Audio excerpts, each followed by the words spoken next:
नमस्कार, मैं हूं पवन त्यागी। देश के सनातनी लोग, संत महंत, बहुत सारे राष्ट्रवादी ये कहते रहे हैं कि भारत एक हिंदू राष्ट्र है और इसकी घोषणा होनी चाहिए। इसको लेकर के बागेश्वर बालाजी धाम सरकार के अलावा बाकी कई संत महंत और राष्ट्रवादी लोग ये हमेशा मांग करते रहे हैं कि पूरी दुनिया में ये भारत ही है जो हिंदुओं का देश है और इसको हिंदू राष्ट्र घोषित किया जाए। यह हिंदू राष्ट्र कब घोषित होगा? कानून के जानकार कहते हैं कि उसके लिए संविधान में एक संशोधन करना पड़ेगा। अब यह कब होगा यह तो अभी नहीं कहा जा सकता, लेकिन योगी आदित्यनाथ ने कम से कम उत्तर प्रदेश को पहला देश का ऐसा राज्य बना दिया है जिसको हम कह सकते हैं कि वहां आज हिंदू राज्य जो परिकल्पना है कि एक ऐसा राज्य जहां हिंदुओं को अपने तीज त्योहार, अपनी संस्कृति, अपने धार्मिक उत्सव मनाने की पूरी तरह से आजादी है, जैसा एक हिंदू राज्य में होना चाहिए। तो योगी आदित्यनाथ ने यह कर दिखाया है और आपको बता दूं कि एक बड़ी घोषणा की है कि इस चैत्र नवरात्रों में पूरे नवरात्रे उत्तर प्रदेश के जितने भी माता के मंदिर हैं, मठ हैं, उन सबके अंदर दुर्गा सप्तशती का पाठ होगा। आप कहेंगे ये तो बड़ी बात नहीं है, मंदिरों में अक्सर ये कार्यक्रम चलते ही हैं, लेकिन नहीं, बड़ी बात यह है कि इसमें योगी सरकार 1 लाख रुपए की योजना दी है। उन मंदिरों में यह व्यवस्था की जाएगी। हर जिले के जिला अधिकारी, मंडल आयुक्तों को यह आदेश दे दिया गया है कि वो अपने अपने जिले में ऐसे माता के मंदिरों को चिन्हित करें और वो खंड स्तर पर यानी ब्लॉक स्तर पर भी पहचान की जाएगी। गांव के अंदर अगर कोई बड़ा माता का मंदिर है वहां भी, और शहरों में भी जो माता के बड़े मंदिर हैं, जो मठ हैं, उन सब के अंदर सरकार ये व्यवस्था करेगी, यानी जिले के डीएम के द्वारा ये व्यवस्था की जाएगी कि वहां नवरात्रे में दुर्गा सप्तशती का पाठ हो, माता के भजन गाए जाएं और ये धार्मिक अनुष्ठान सरकार की देखरेख में होगा। बाकायदा सांस्कृतिक विभाग ने एक पोर्टल बनाया है और उस पोर्टल में वो तस्वीरें भी अपलोड की जाएंगी। एक उत्तर प्रदेश की पहचान धार्मिक अनुष्ठानों को लेकर एक महंत जहां सीएम बने हुए हैं वो कैसा हो सकता है, ये अब आप समझ सकते हैं। और यह भी तय किया गया है कि जब रामनवमी का दिन आएगा, आप जानते हैं कि जैसे ही नवरात्रे खत्म होते हैं चैत्र के, तो रामनवमी आती है और उस रामनवमी पे रामचरितमानस का पाठ किया जाएगा। जहां एक तरफ रामचरितमानस को लेकर के कुछ राजनीतिक पार्टियां उल्टी सीधी बात कर रहे हैं, जिसमें कि समाजवादी पार्टी के नेताओं ने रामचरितमानस की प्रतियां जलाकर उसको बदनाम करने की कोशिश की और अपने हिसाब से जो वामपंथी विचारधारा के लोग भारत की संस्कृति को बदनाम करने के लिए भारत के धर्म ग्रंथों में अपने तरीके से परिभाषित करके देश और दुनिया को भ्रमित करते रहे हैं, उनके बहकावे में आकर या यूं कहें उनके एजेंडे पर चलकर समाजवादी पार्टी के स्वामी प्रसाद मौर्य जैसे लोग भी उलझुल बयानबाजी कर रहे थे। और वहां अब मैं बता दूं कि जैसे योगी जी ने यह घोषणा की है कि नवरात्रे में पूरे नवरात्रे पूरे उत्तर प्रदेश के हर जिले, हर तहसील, हर ब्लॉक स्तर पर माता के मंदिरों में दुर्गा सप्तशती पाठ होगा, नवरात्रे मनाए जाएंगे, कन्या पूजन भी होगा। और यह पहली बार देश देखेगा कि किसी प्रदेश में इतने बड़े स्तर पर कुछ हो रहा है। आपको पता है योगी जी जब पहली बार सीएम बने थे 2017 में, तभी उन्होंने गौ पूजन शुरू किया था और सार्वजनिक रूप से वो वीडियोस हमने देखी, क्योंकि गोरक्ष पीठ में वो लगातार गौ की सेवा करते ही हैं और उन्होंने गांव-गांव में गौशाला बनवाई थी। ये बात अलग है कि जो भ्रष्टाचारियों की आदत पड़ी हुई है उसके कारण गांव वालों ने सरकार का पैसा भी लिया और गायों को पालने के बजाय उनको खेतों में छोड़ दिया। लेकिन योगी जी की योजना, योगी जी की भावना, योगी जी का जो चरित्र है वो सबके सामने है और वो बिल्कुल क्लियर है कि जहां राष्ट्रवाद में उनसे ऊपर कोई नहीं, वहीं अध्यात्म में भी वो गोरक्ष पीठ के महंत हैं और एक भगवाधारी संत हैं जिनके इस देश के अंदर भी करोड़ों फॉलोवर हैं। उन्होंने दिखा दिया है कि जब एक संत, एक महंत, एक धार्मिक गुरु जब कोई राजनीतिक गद्दी पर भी आसीन होता है तो उसका जो मूल चरित्र है, जो उसके जीवन में अध्यात्म है, वो उसके काम में झलकता है। आपको पता है कि योगी आदित्यनाथ जी जब सीएम बनकर के सीएम आवास में शिफ्ट हुए थे, वहां जैसा कि होता है कि मुख्यमंत्रियों के लिए लेविश लाइफ जीने के लिए बड़े बड़े गद्दों वाले बड़े बड़े पलंग और कुर्सी मेज पता नहीं क्या क्या होता है, योगी जी ने वो सब हटवा दिया। और उसके अलावा वो कुशा का आसन लगाकर जैसे एक संत महंत किसी कुटिया में रहता है उस तरह का जीवन जीते हैं। वही सात्विक भोजन करना, गाय का दूध पीना, और मुख्यमंत्री आवास में भी गायों को लाकर के उनके साथ बांधा गया। जो गोरक्षपीठ में वो सेवा करते थे वो मुख्यमंत्री आवास में करते हैं। और हम सब ने देखा कि उन्होंने कभी इस बात को पीछे नहीं रखा। सार्वजनिक रूप से कन्या पूजन के दिन हमने देखा है कि योगी आदित्यनाथ जी खुद किस तरह से नवरात्रे का व्रत रखते हैं, और फिर जब नवमी आती है उस नवमी के दिन कन्याओं का पूजन करते हैं। हमने यह भी देखा कि इस देश में 2014 के बाद जब देश में प्रधानमंत्री के रूप में नरेंद्र मोदी जी स्थापित हुए तो सार्वजनिक रूप से हमने ये दृश्य देश ने पहली बार देखा कि मोदी जी भी नवरात्रि का उपवास रखते हैं और कन्या पूजन करते हैं। यह देश ने पहली बार देखा कि राजभवन के अंदर इस तरह के धार्मिक अनुष्ठान होते हैं। जालीदार टोपी पहन करके रोजा इफ्तियार पार्टियां ये पूरे देश ने देखी हैं, और आजादी के पहले से लेकर 2014 तक ये बहुत दृश्य देखे हैं। लेकिन भारतीय जनता पार्टी ने इस विचारधारा को बदलने का काम किया है कि तुष्टीकरण के कारण यदि आप वो टोपी पहनकर जाते हैं, आपके मन में भावना नहीं है, लेकिन आप दिखाने के लिए, केवल वोट लेने के लिए, एक पक्ष को लुभाने के लिए उसका तुष्टीकरण करते हैं, केवल वोट बैंक के रूप में उसे इस्तेमाल करते हैं, तो ये छल है। ये छल ना तो मोदी करते हैं ना योगी करते हैं।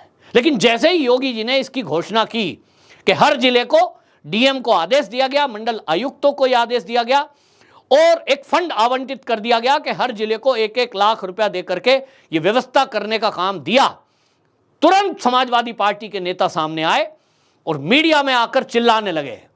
एक प्रवक्ता कह रहे थे समाजवादी पार्टी के, कह रहे थे ये जो राज्य है उत्तर प्रदेश है ये तो सबका है, इसके अंदर मुसलमान भी हैं, तो आपने मंदिरों को अगर पैसा दे दिया है और सरकारी पैसे से आप यहां आरती करवाएंगे, कन्या पूजन करवाएंगे, दुर्गा सप्तशती होगा, रामचरितमानस का पाठ होगा, तो वो कह रहे फिर तो और धर्मों का भी ख्याल करो। तो मैं समाजवादियों को याद दिलाना चाहता हूं कि जब अखिलेश यादव जी मुख्यमंत्री बने थे 2012 में, बाकायदा समाजवादी पार्टी के घोषणा पत्र में उन्होंने घोषणा की थी कि हमारी सरकार आएगी तो हम अल्पसंख्यकों के लिए उनका कब्रिस्तान बनवाएंगे और उसके लिए सरकार अलग से व्यवस्था करेगी। अखिलेश यादव की पहली बार जब सरकार बनी, आपको बता दूं 2012 में ये चुनावी घोषणा पत्र में इन्होंने घोषणा की थी। 15 मार्च 2012 को विधानसभा की उत्तर प्रदेश में पहली कैबिनेट की मीटिंग में यह प्रस्ताव रखा गया। 4 सितंबर 2012 को कैबिनेट ने इस स्कीम को अल्पसंख्यक समुदायों के हिसाब से यह कहा गया कि इसमें सिख, बौद्ध, जैन, पारसी और ईसाई और मुसलमानों के लिए जो अंत्येष्टि स्थल हैं उसकी 4 दीवारी बनाई जाएगी। और उसके लिए आपको बताऊं कि 5 साल में अखिलेश यादव ने 2012-13 में 200 करोड़, 2013-14 में 200 करोड़, 2014-15 में 200 करोड़, 2015-16 में भी 200 करोड़, यानी हर साल 4 साल में 200 करोड़ रुपए आवंटित किए। और हकीकत जानिए, भारतीय जनता पार्टी के अलावा कोई विरोध नहीं कर रहा था, और उस विरोध के बावजूद ना तो हिंदुओं के लिए कुछ किया गया, ना ईसाइयों के लिए कुछ किया गया, न जैन के लिए कुछ किया गया, न बौद्ध के लिए किया गया, और किया गया तो केवल और केवल कब्रिस्तानों की दीवारों के लिए। इसमें बुराई नहीं है, लेकिन उस एवज में जो घोटाला हुआ, दिक्कत उससे है। और आपको बताऊं 5वें साल में जब लास्ट साल आ गया तो अखिलेश यादव को लगा कि हिंदू बहुत नाराज हो जाएंगे, उनको अब हिंदुओं की भी वोट चाहिए, चुनावी मैदान में जाना पड़ेगा।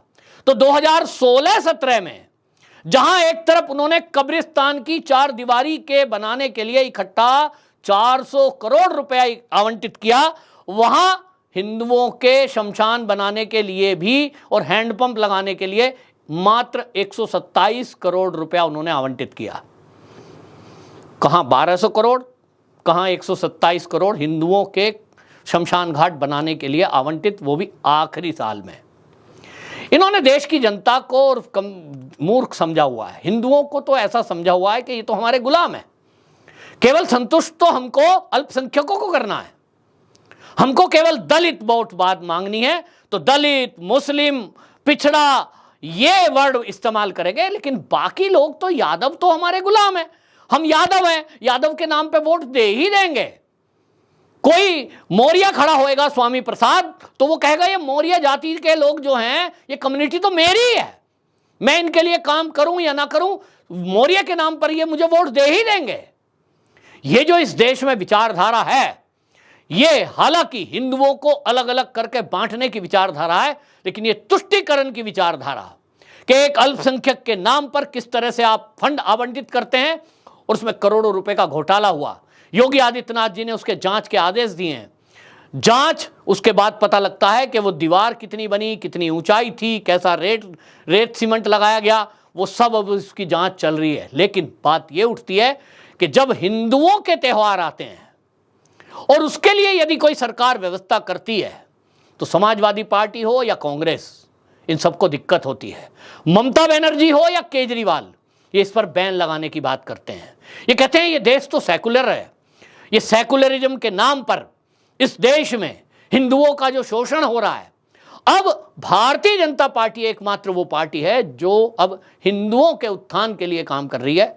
हिंदू संस्कृति, हिंदू मान्यताएं, हिंदू मंदिरों की पुनर्स्थापना, हिंदू तीर्थों का पुनर्स्थान, वापस से उनका विकास करना, ये सब काम मोदी और योगी ने मिलकर के किया है।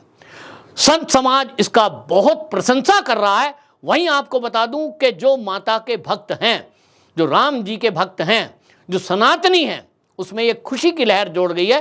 और जैसा मैंने शुरू में कहा कि हिंदू राष्ट्र ये देश घोषित होगा, उसमें कितना टाइम लगेगा ये नहीं पता, क्योंकि ये आने वाले भविष्य की गर्त में छुपी हुई बातें हैं।